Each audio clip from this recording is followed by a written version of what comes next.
विदर्भ और महाराष्ट्र के उद्योगों का कैसे हो उत्थान? उत्पादकों उद्योजकों को किन सरकारी सहयोग की है अपेक्षा? नीतियों में किस बदलाव की है जरूरत? टैक्स और सुविधाओं का कैसा हो तालमेल? बाजारों की स्थिति हो या जिलों की उत्पादक विशेषता, सफल जीवन के अनुभव का सार करेगा सरकार, किसान और उत्पादक सभी को निहाल। आओ देखें उद्योग की बात रूंगटा जी के साथ।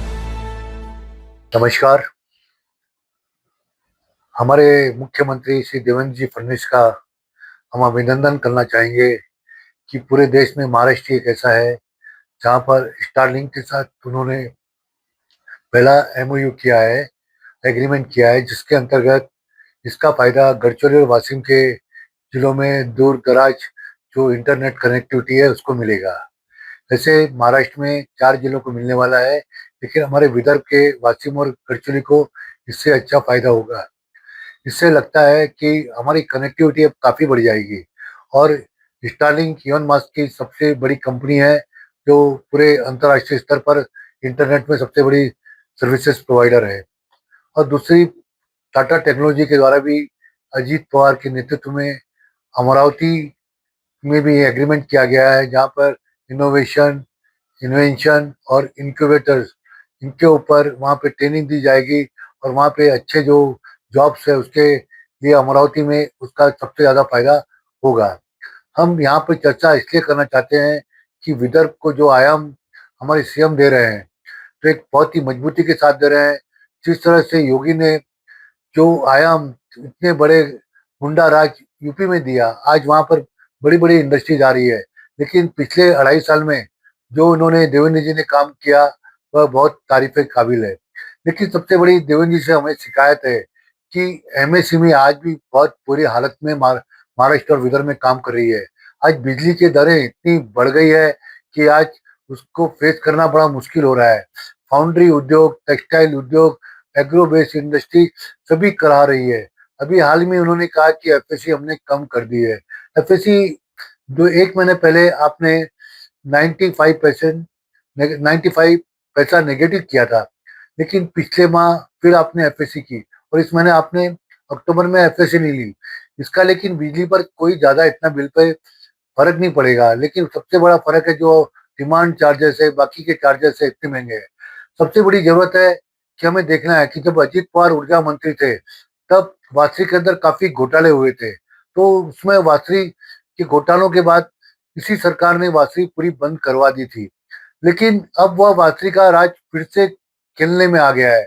यहाँ पर नागपुर में कहा जाए तो इतना बड़ा संरक्षण है, यहाँ पर इतनी बड़ी, यहाँ पर हमारे राष्ट्रभक्त से बहुत बहुत 100 वर्षों से जो काम कर रही है आरएसएस है, और वो आरएसएस जन सामान्य लोगों तक पहुंचती है, बाढ़ पीड़ितों को सहायता देती है, देश में डिसिप्लिन की वहां पर लोगों में आदतें डालती है, राष्ट्रभक्ति के लिए आगे प्रेरित करती है। आज वो 100वां वर्ष मना रही है। लेकिन हमें सबसे बड़ी चीज है कि जब नागपुर के नाको तले यहाँ पर कोयले में इतनी धांधलियां हो रही है, यहाँ नागपुर का विकास ही कोयले के कारण नहीं हुआ। और कई एक बड़े नेता ने कहा था कि जब हम मिले थे तो उन्होंने यही कहा कि नागपुर और विदर्भ का विकास इसलिए नहीं हो पाया कि नेता लोग सिर्फ कोयले के पीछे रहते हैं। पता नहीं कोयले में क्या गर्मी है, क्या तेजी है कि जिसके कारण आज कई वर्षों तक नागपुर और विदर्भ का विकास नहीं हो पाया। आज जो वासरी जो 11 साल से बंद थी, अचानक ये 2-3 साल में शुरू हुई, उसके कारण कुछ लोगों को, चंद लोग को फायदा होता है।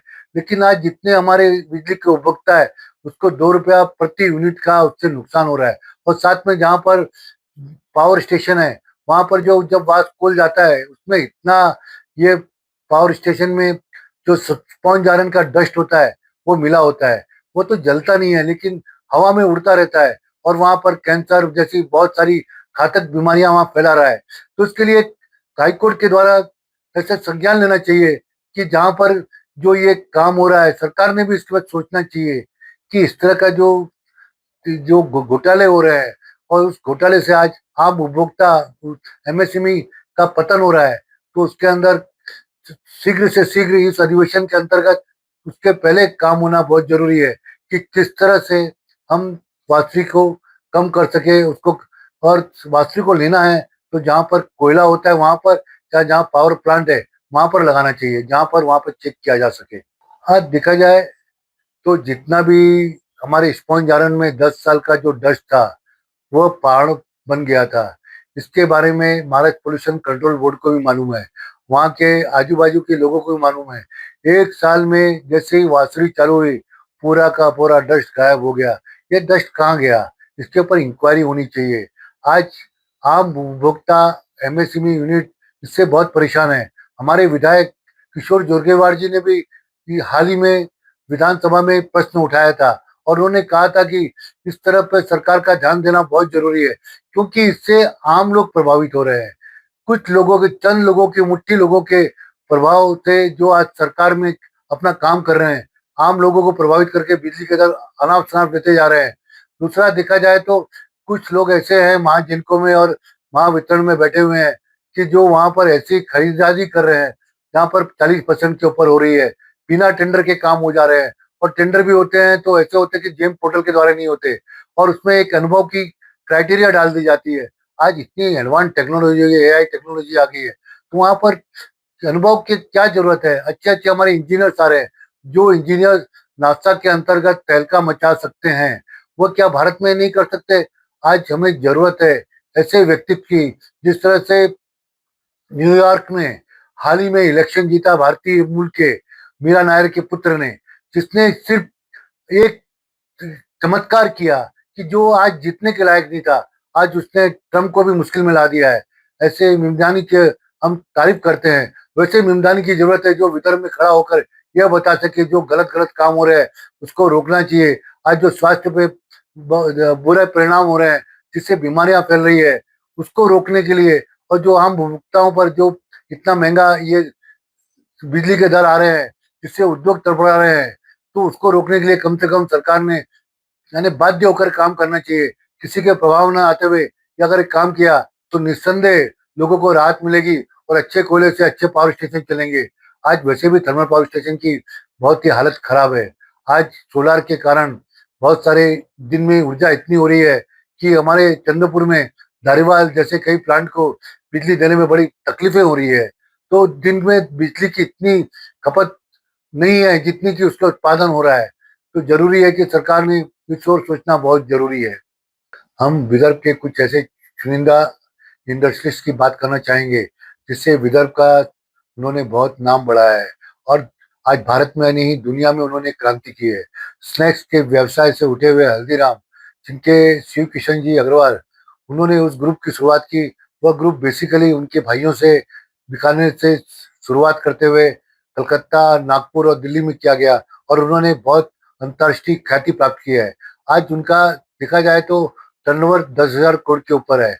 आज यहाँ पर उनके आउटलेट न्यूयॉर्क में है, दुबई में है, कई बाहर जगह है, हर एयरपोर्ट पे उनके आउटलेट है, और जगह जगह हर डिस्ट्रिक्ट में आज हल्दीराम विदर्भ में पहुंच गया है। उनका 10,000 करोड़ का व्यापार है। आज उनका शेयर अभी आईपीओ आने की तैयारी है, और जब आईपीओ आएगा तो लगता है उनका शेयर कम से कम 5,000 के नीचे आएगा नहीं, क्योंकि उनकी वैल्यूएशन इतनी बढ़ गई है, उनका नाम इतना बढ़ गया है कि आज उनको देखते हुए उनके लिए अट्रैक्शन बहुत है। 2025 में आईपीओ की हम उम्मीद कर रहे थे, लेकिन अभी तक उनके जो रेड प्रोस्पेक्टर है वो फाइलिंग नहीं हुए हैं। अगर जिस दिन ये फाइलिंग हो जाता है, हल्दीराम एक तहलका पूरे शेयर बाजार से लेके पूरे अंतर्राष्ट्रीय बाजार तक मचा सकता है। उसी तरह हम सत्यनारायण नोएल जी, जो चंद्रपुर से शुरुआत जिन्होंने छोटे से काम में की, आज अंतर्राष्ट्रीय स्तर पर एक्टोजी और डिफेंस में उनका नाम आ रहा है। उनकी अगर रेवेन्यू की हम बात करते हैं तो देखा जाए तो उन्होंने बहुत सारे कीर्तिमान स्थापित किए हैं।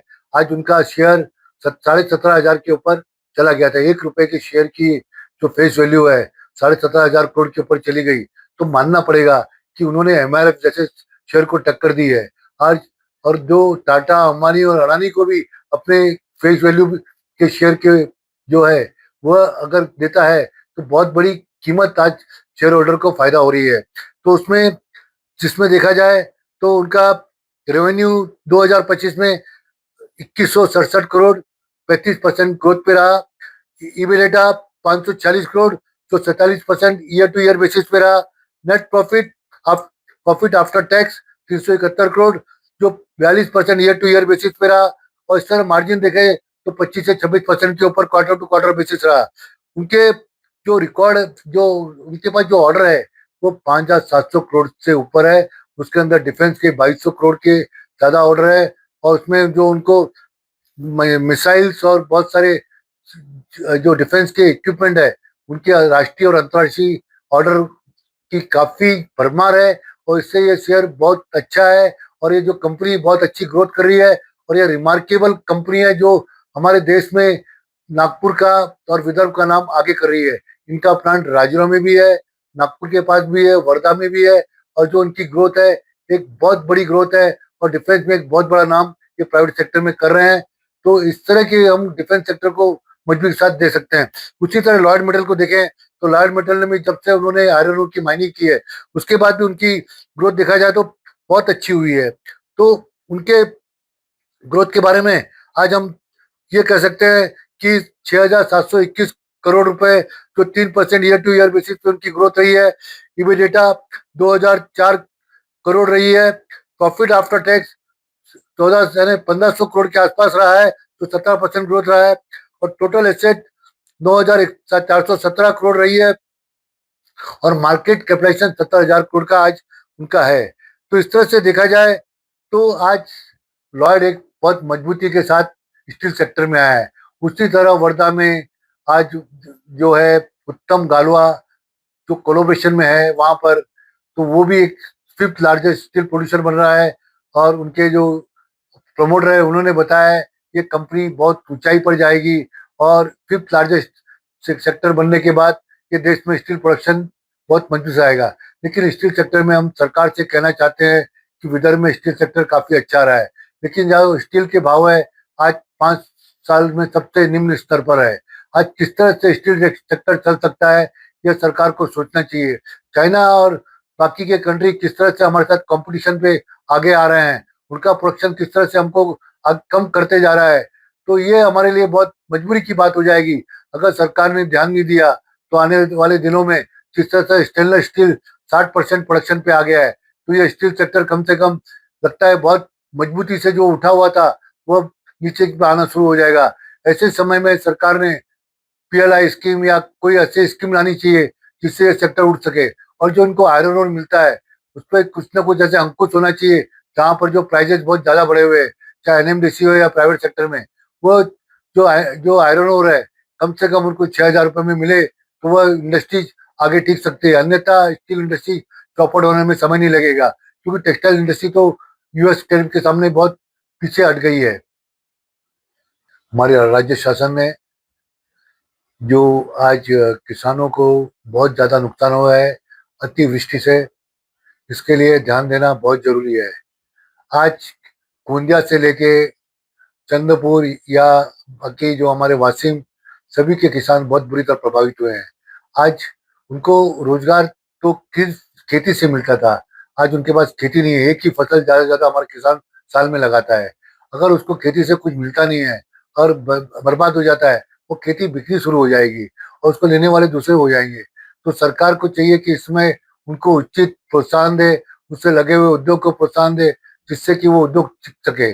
सरकार ने ऐसे कोई सामूहिक योजना से उनको आगे लाना चाहिए जिससे किसानों का फायदा हो सके, किसान आगे आ सके, क्योंकि सरकार हमारी होती है, किसानों से चुनी हुई सरकार होती है। तो सरकार को उनका दर्द समझना बहुत जरूरी है।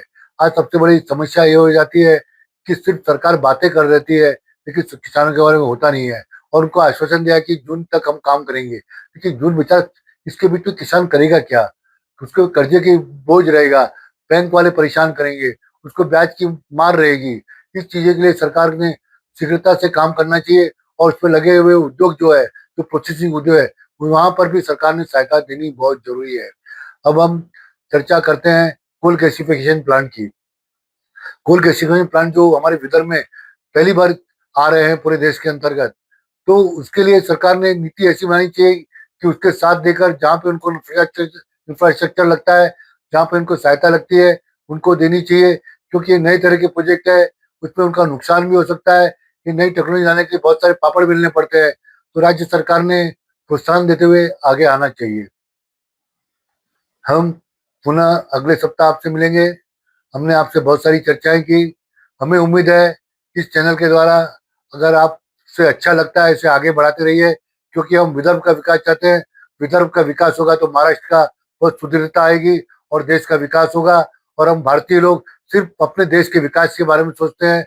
और हमने आज आरएसएस जैसे संगठन की बात की, और आरएसएस संगठन जरूरी जो 100 साल मना रहा है तो जरूर सोचेगा कि हमारे किसान, हमारे उद्योजक, हमारे राजनीतिक किस तरह से आगे आ सके। जो यहाँ पर कुछ धांधलीबाजी हो रही है उसको रोकने में भी आरएसएस बहुत सहायक होगी।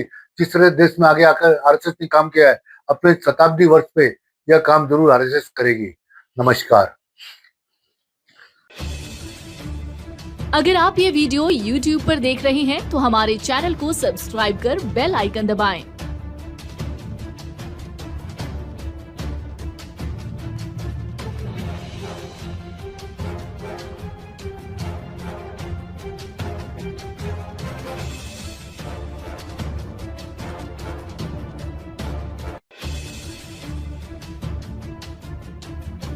और Facebook पर देख रहे हैं तो हमारे पेज को लाइक करें